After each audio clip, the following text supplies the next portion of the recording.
Hello and welcome to this IQANdesign tutorial on functional safety. So today we're going to talk about the concepts of redundancy and diagnostics. And we're going to look at two analog signals like 0.5 to 4.5 volt signals and how to combine these in a good way using redundancy.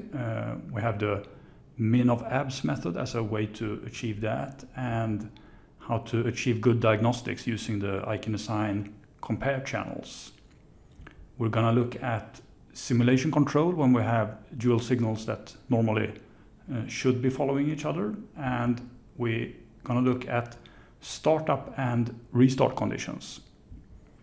So the function is a familiar one, a lift truck with proportional lift and lowering.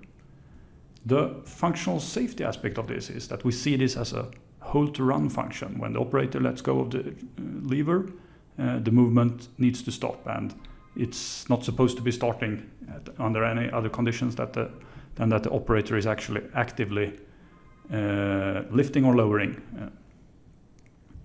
We're also going to look at how to combine this with separate function like some other enable function. And we're going to look at how to achieve startup conditions for this, and also restart conditions in case of a fault, like requiring a neutral position or blocking it altogether in case there is a fault. So the signal flow is, we have one IQAN LST lever, it's wired to an MC4xFS functional safety, and we have a Parker IQAN-MC4xFS LS valve. Looking at this in IQANdesign, we have a small multi-master system, an MD47 and an MC4xFS. And on the application here, we have one function group. If I click on this, I see these three channels, starting with a voltage input, and it's scaled 0.5 to 4.5 volts to give -100 to +100 deflection of the lever. And the error value here is set to 0. So 0 is a safe error value in this application, corresponding to the same position as we have when the operator lets go of the lever. So that's from the deadband here, -10 to +10 gives the function the value 0. And the value 0, when that's fed into the current output, deactivates the output.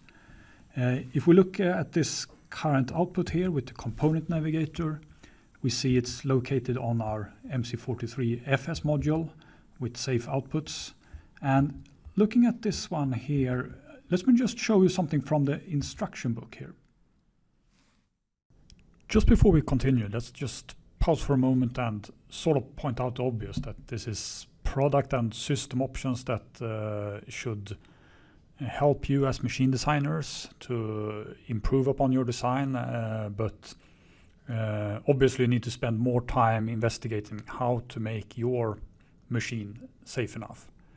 So what I wanted to show in this safety manual is a little bit about the architecture for a safety function, and looking specifically on the input subsystem here. So that could be our IQAN LST lever, where we have the two signals, the primary and secondary crossed signals.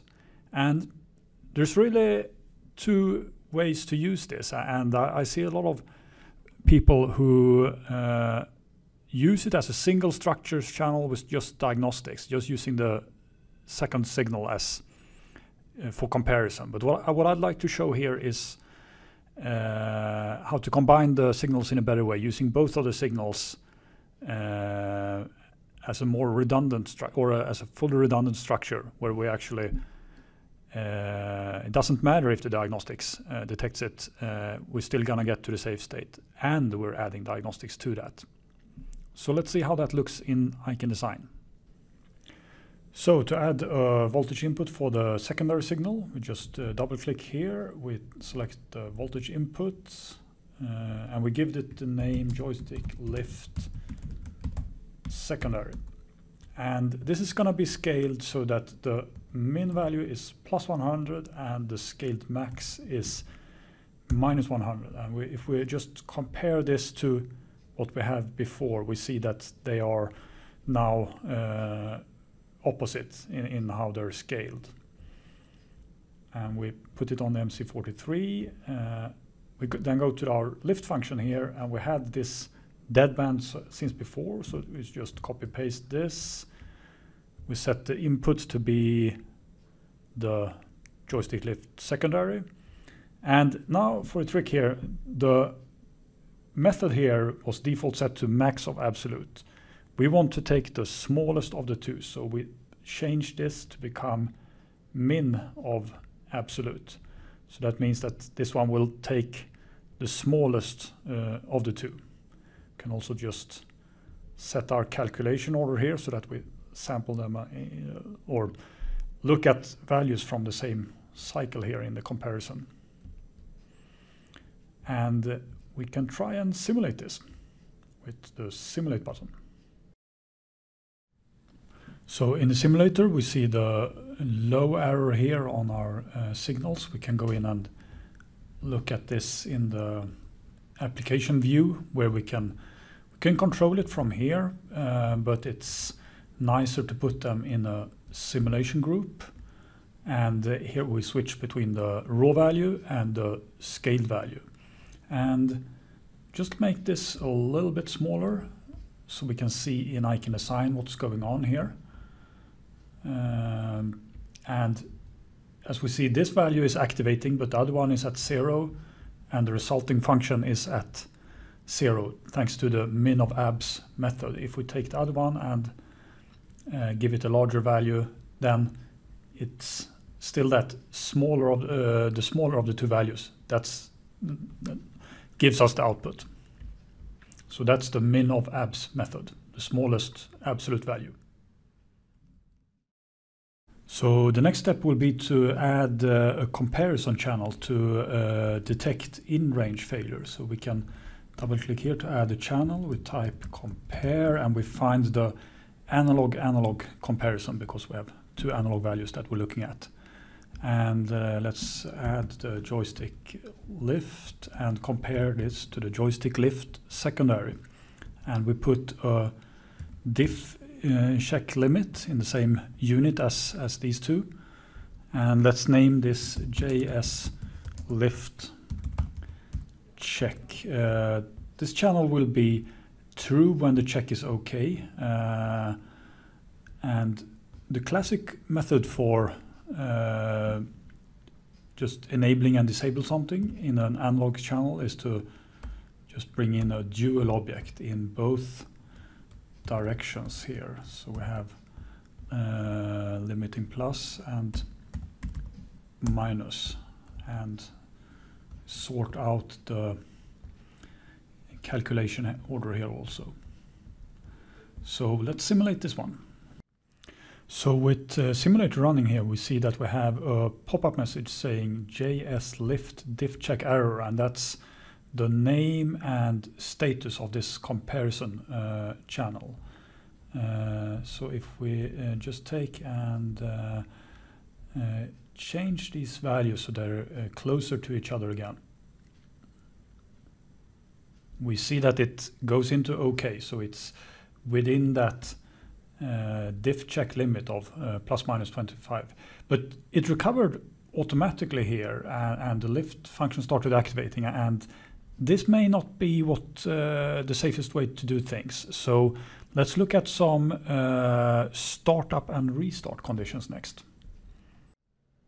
To have a restart condition, we have something called the OK to start property here, and this works both for startup and after faults.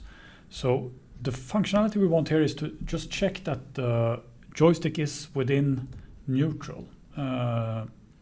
So that's within the plus minus 10 deadband. So let's add an internal digital channel, name it JS in neutral. We want this to be on both conditions. We take an inside operator here, joystick lift being within the minus 10 and plus 10 deadband. We duplicate this for the other signal, and we see that the condition here is, or the method is AND comparison. Take the secondary and connect this to our OK to start here as joystick in neutral, or we could be more specific and name this joystick lift in neutral, and just fix the calculation order, and we can simulate. So in our simulator here we can see the joystick lift check is in start block, we get no output here because of this. And just look at the values here, we see, so it's 45 and 43, so joystick lift in neutral is false. If you try to bring this a little bit closer to the center position here, still outside of the deadband. So now we see both of them are within neutral, and joystick lift neutral is okay, start block is okay, so we can start to activate here and give some value, and we get activation on the output. Now it's going to be a little bit difficult for me to work like this, because as soon as I try to drag on one of the sliders, it's going to throw a diff check error. So what I can do to make this work in a better way is to have a look at the simulation control here, and we can use the primary signal as our input to the secondary for simulation purposes. So this is in simulate, and we set this to control the scaled value now, and then I can move the slider and have both values controlled at the same time during simulation. So we want to combine this lift function now with some other enabling functions. So to do that, let's just add one digital input that will just use as a test input, like test enable. So this will come from some other safety function, and we put that on the MC43. It should come from somewhere else, so let's turn this into or insert in between a function group input using that move up function that I showed, and call this enable FGI. We have the joystick lift now, or the lift check connected to the lift function now, and I'd want to insert this enable condition in here. So let's use one internal digital in between. So adding an internal digital, call it enable lift output, and here we can use a trick called replace channel. So replacing this with enable lift output replaces those references over here, and now we could just go back to our enable lift output. We take this joystick lift check, and we have inserted this internal digital in between here. We of course want to combine this with an AND combination for the enable. So bringing in that function group input enable here, and now we have an AND combination of these two. And calculation order. So this isn't all that good, because, and we will see that when we simulate. So we start the simulation. So I just put this digital input in a simulation group here, and we can see what's going on. So we switched on the enabling, used the joystick to activate the output, and we have this enable function, and we switch it off, and that brings the output to 0, and we can trace this here back, and we will see it's from the enable, but the joystick check is still true. What will then happen if we enable again? This isn't good, because now we're activating immediately. So we need to stop that.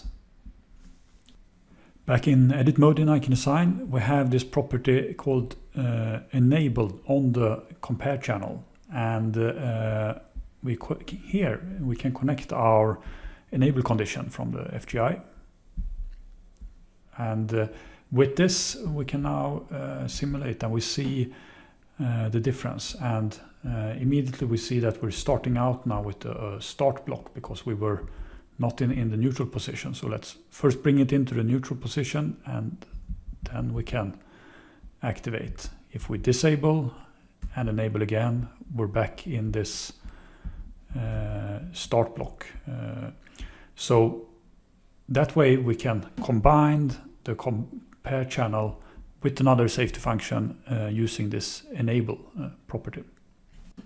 So for some final comment on this application, you may have noticed that the joystick lift check becomes false when the enable is false. So this isn't entirely necessary. I prefer to have it like this, to see one place where the enable, all the conditions are combined, but we don't actually need it. We could replace this with the joystick lift check, and the enabling here puts joystick lift check to false, and that will bring this to false. So that saves one channel, but at the expense of having less obvious logic. So it's a little bit a matter of choice for the designer here. So for the next video tutorial, we're going to look at how to mark things as safety related. So we'll see what that is in the next tutorial. Thank you.